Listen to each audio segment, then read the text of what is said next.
Hi guys! Ang tagal kong hindi nag-vlog. Not one. Buang to si Ton. Hi guys! Ang tagal kong hindi nag-vlog. So ngayon mag-vlog tayo.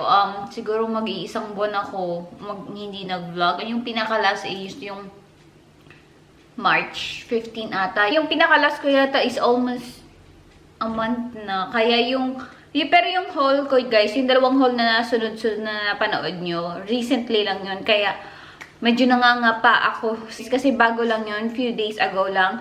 And ang tagal kong hindi nag-film. So, medyo nangangapa ako, na kinakabahan, na hindi alam ang gagawin. Para akong bago ulit. Kasi ang tagal ko nga hindi na-vlog. Pero, ngayon mag-vlog tayo guys para latest na at saka naging busy kasi. Explain ko ba sa inyo guys kung bakit naging busy at kung ano nangyari. Bakit ang tagal ko hindi nag-vlog. Pero ngayon mag-vlog ako kasi may gagawin tayo.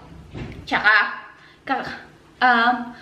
medyo nakakapagod yung gagawin natin today. Mag-i-impake tayo. So, kailangan ko kumain. Normally guys, hindi ako kumakain ng breakfast or lunch. Yung lunch ko, very light lang. Kunyari, tinapay or apples o mandarin. Pero ngayon, kakain ako ng kanin kasi heavy yung ating gagawin mamaya. So, trabaho tayo mamaya.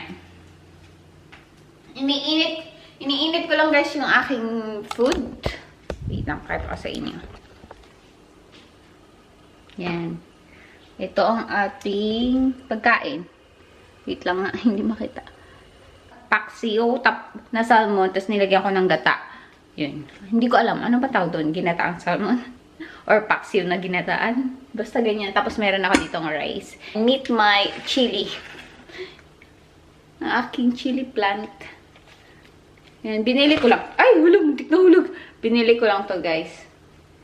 Yan, meron na siyang bunga. Ilang peraso. Hinihintay lang ako nito kasi kakain ako. Tapos alis na tayo. Punta tayo dun sa lumang bahay guys. Tutulungan natin sila mag-impake. So maglilipat bahay na naman tayo. Wait lang ha. Si Tony kasi guys tapos na cereals lang siya. Tinimplahan niya ako ng kape. Masarap to sa paksiw.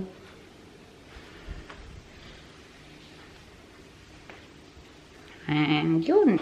Mukbang. Nung binili namin tong bahay guys, kakarenew lang namin ng list ng rent doon sa lumang bahay. Kaya naiwan doon si Bunso at saka si Panganay. Kasi sayang isang taon yun eh. Kaya nandun sila. So ngayon guys, tapos na yung list. Kailangan namin silang ilipat. So si Bunso, naghahanap pa siya ng bahay. Hindi ko alam kung saan siya lilipat. Si Panganay, lilipat siya sa nanay niya. So pag hindi pa nakahanap muna ng bahay si Bunso, temporary, dito muna siya titira. Meron pa naman siyang 3 weeks para maghanap pa.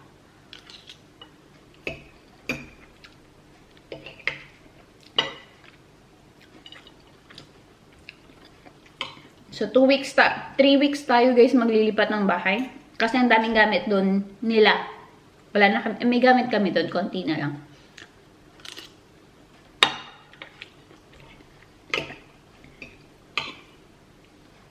Sarap. Kain tayo guys. Natanggal ko yung buong paminta.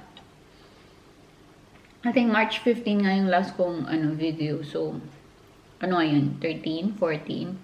Kasi mag-iisang buwan nga. Kaya pagpasensyahan nyo na guys, pag medyo nangangapa ulit ako. Kasi yung tagal ko nga hindi nag-vlog.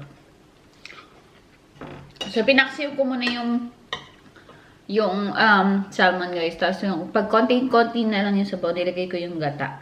Magdala tayo ng apples. Para healthy. Merienda natin mamaya. Galing to sa sister-in-law ko guys. Ubus na ako pala. Ang dami, isang bag yung dala niya. Kasi meron silang puno, diba? Dalawa. Tapos ang daming bunga. So ngayon, nagdala siya nung pumunta siya dito ng isang araw. And isang bag. Kaso, tingnan nyo. Ulan na lang. Konti na natira. Good idea. Apples and drinks.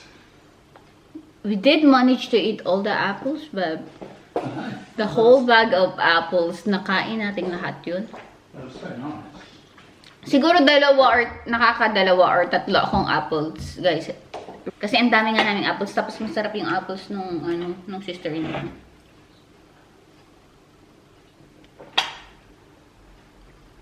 Okay guys, alis na tayo. Close ko ba to? Yan. Si Tony nandito na sa car.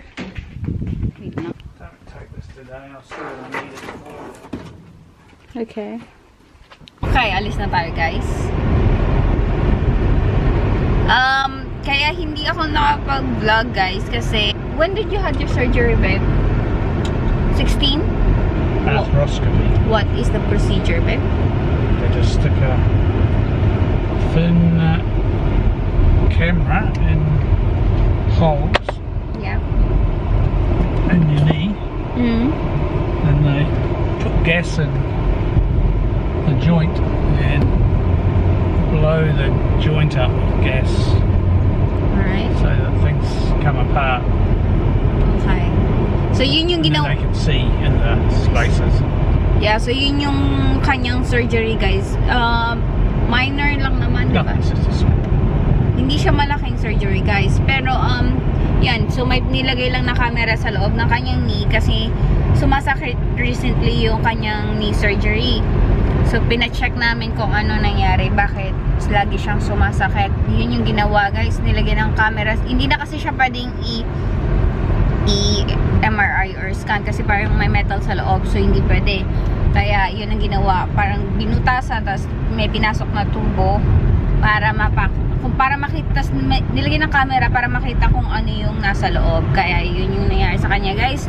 Maybe a week or 2 masakit pa rin siya, guys. So yung ginawa ay, ano ba yan, wait lang ha, ang bumpy. 2 weeks na hindi siya nakalakad ng maayos, kaya nag-focus ako, guys, ng pag-aalaga sa kanya. Kaya hindi nyo ako nakita recently sa mga vlog nung Inday nung magkakasama sila kasi yun yung time, guys, na may surgery si Tony and hindi siya makalakad kaya kailangan ko siyang alagaan. Hindi din ako nag-film, guys, kasi wala naman kami ginagawa. Nasa couch lang naman siya nakaupo. Ano ba yan? Bumpy talaga.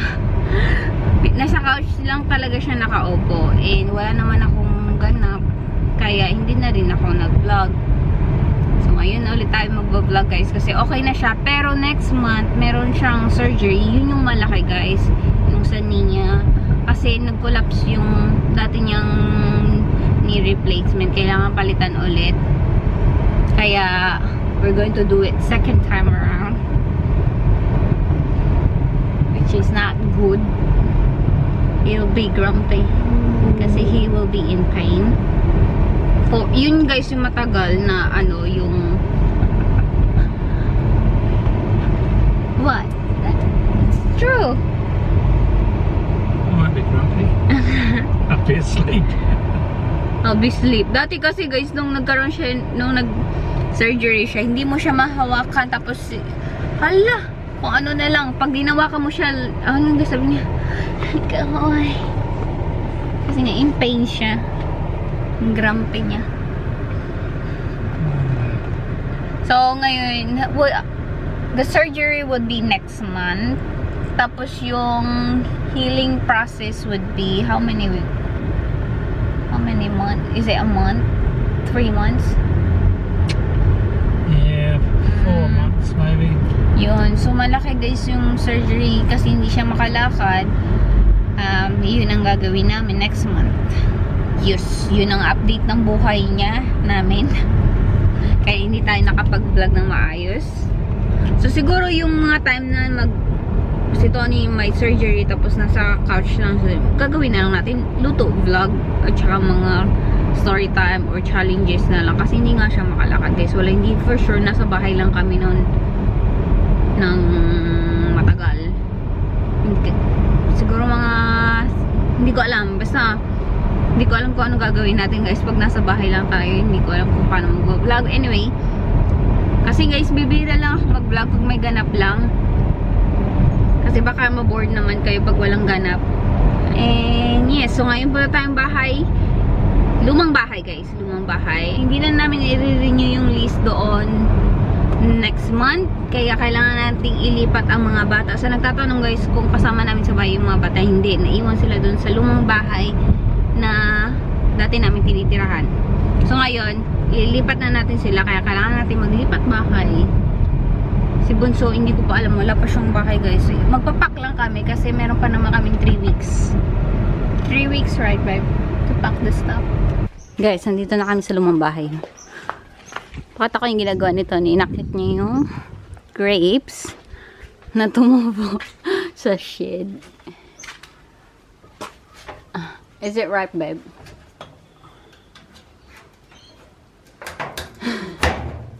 Isang pongpong. Yay! They're hot. Dito kasi guys yung puno. Kaya may na-accidental tumubo doon sa shed. Ayan. Ito ang aming problema. Mess. Daming kalat. Ang daming pomegranate guys. Pero yung iba, nag-crack na siya. Bulok na yung iba guys kasi walang kumukuha. Dami.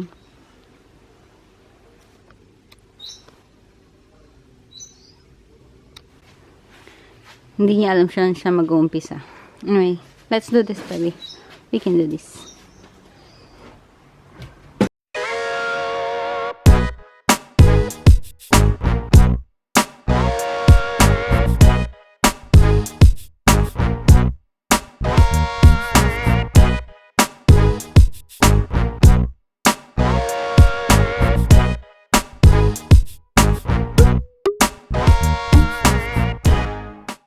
Tignan nyo guys yung olives. Ang daming bunga. As in, ang dami niyang bunga. Okay, olives.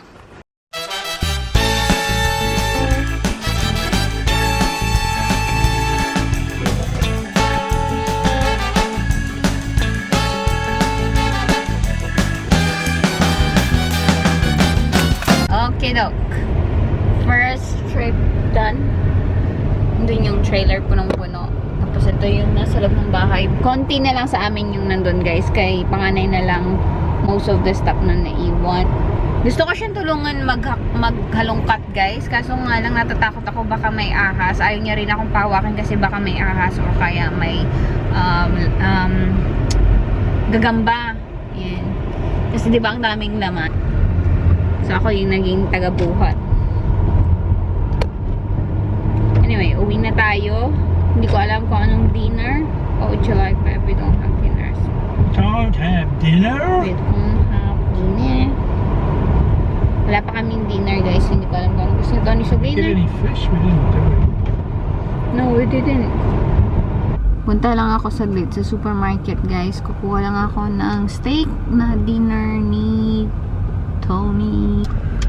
Pumunta lang ako, guys. Tumakbo lang ako bumili ng steak. So, ito yung favorite ni Tony, yung Scotch fillet na ribeye. No, ribeye. Oh nga, ano? Scotch fillet and then ribeye. How could that be? Is it? Australian beef Scotch fillet. Oh, okay. Scotch fillet is ribeye. I didn't know that. I don't know that either. But yan. So, ito ang dinner ni Tony. Dalawang dinner niya na to, guys. How much is that, babe, in peso? Pesos? Yeah. At 500. Mahal naman. 500 pesos, guys. Dalawa na. So, dalawang kainan niya. Pala yung 500 pesos. Can we do a challenge? Do you think we can eat $100 a week? Your food? Yeah. Do you think we can make $100 a week? Yeah, I reckon we can. We could. Yeah. That's like 4,000 pesos? Yeah, roughly. At least. 3,800. 3,800. Sige, let's do a challenge. Kung kaya natin kumain ng $100 a week. Sige, try natin yan. Mag-budget tayo. Tignan natin kung ano mabibili at makakain natin within a week sa $100 Sige, challenge natin yun next time, guys. Kain na tayo. Kapoy. Kapagod maglipat ng bahay, guys. And ang gagawin natin, unpack na naman tayo. Watch Grand Prix. Ay, hindi, ha? Unpack this later. Unpack this later daw. So, pahinga muna pala tayo. Ang ating dala for today. Ba yung tsura ko, guys? Anyway, magluto na tayo ng dinner, guys, kasi anong oras na? 6:15 na. 9 ko yung karton. Mag-steak lang siya. Yung gulay niya, guys, is corn. Sorry, maingay si Tony na nanonood ng TV. Corn. Iboboil ko lang lahat. Yung carrots at saka yung kanyang Brussels sprout. Ayoko nito, guys, kasi ang pait. Pero favorite siya ni Tony and healthy daw to. Kaya yun ang kanyang dinner. So, iboboil ko lang yung gulay niya, guys. Ganun lang siya kumain ng gulay. And then, yung steak niya, ito yung dati namin ginagamit, guys, sa Hong Kong, yung Grill Mates na steak rub. Pero ang hirap-hirap niyang hanapin dito. Ngayon ko lang nakita kahapon, nung isang araw ko lang nakita na meron to. So, yun, tontuwa si Tony kasi ito yung dati namin ginagamit. Pero pag hindi ito nahanap, guys, pwede na to. Yung Stone Mill na steak rub seasoning sa Aldi. Yan. Medyo ito mura, $2 and something lang. Ito naman $4. So medyo mahal to. Unahin ko yung gulay, guys, kasi matagal tong ilagay yung corn. So mga 30 minutes yung corn, tapos 20 minutes itong carrots, tapos yung Brussels sprout is 13 minutes. Kasi yung aking steak is 9 minutes lang.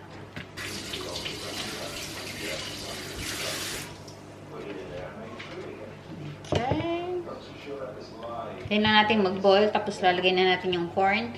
Itong steak, guys, nahugasan ko na kanina. Pinat dry ko na lang din siya.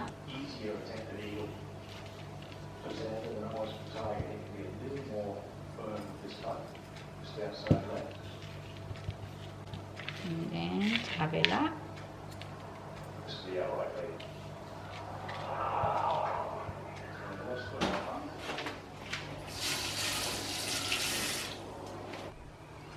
Naglagay lang ako, guys, ng konting butter.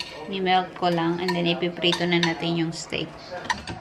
Dapat mahina lang yung apoy, guys. Hindi natin bibiglain yung pagkakaluto. Okay, kumukulo na yung ating corn. Ilagay ko na din yung carrots at saka yung Brussels sprout.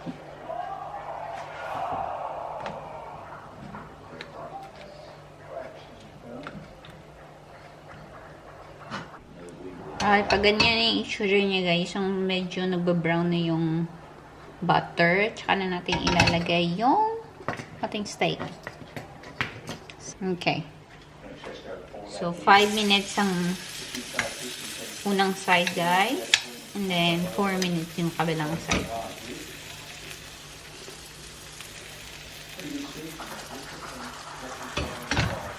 Okay. Sa mahinang apoy. Yung gulay natin dyan, nagbo-boil. Ayan. Ito yung dinner ko na natira, guys. Ay, kagabi. And yun ulit ang dinner ko. Ay, hindi pa ako gutom, guys. So, mamaya na. Tapos, may kanin na rin ako dito. Yun din yung kinain ko kaninang lunch. Okay. So, 5 minutes yan. Hintayin muna natin. So, yun yung itsura niya, guys. Medyo nakikita nyo lumalabas na yung mga dugo-dugo. So, lipat na natin. Baliktarin na natin, guys. Malalaman nyo pag naluluto na siya pag lumalabas na yung mga dugo-dugo. Dito sa kabilang side. So, baliktarin natin.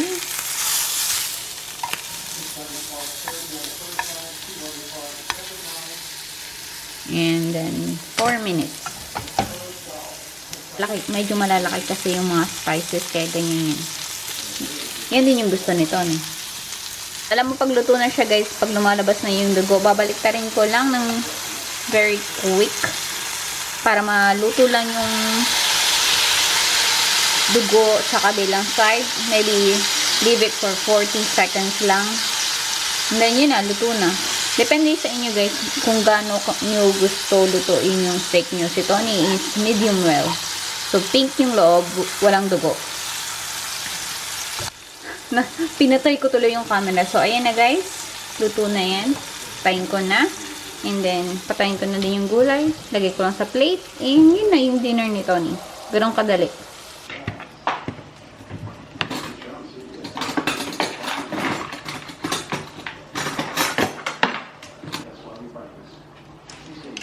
Okay, so yan na yung dinner ni Tony, guys.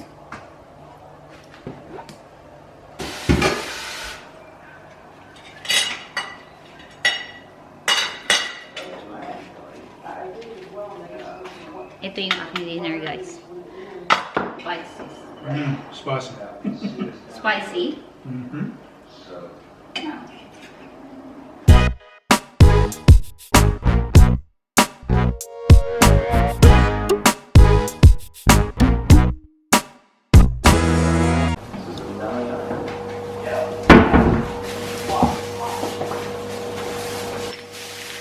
Maglinis na tayo, guys.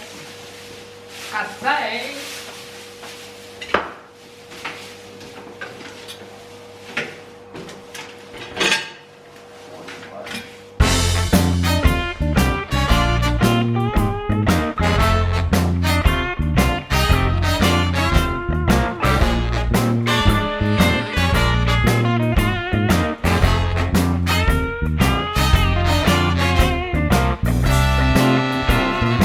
Okay, malinis na ang ating kitchen, guys.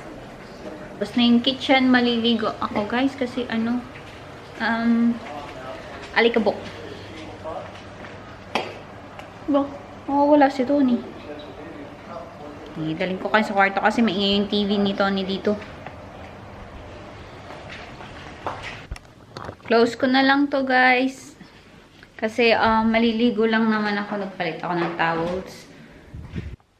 So, yun lang guys. I-close ko na lang tong vlog kasi maliligo lang naman ako. And then, mag-i-edit ako para may mapanood kayo. So, sobra ko kayong na-miss. And, mag-try natin mag-vlog na ulit ng maayos. Kaya, please like, please subscribe if you like this video. And hope to see you in my next one. Peer! Night, guys!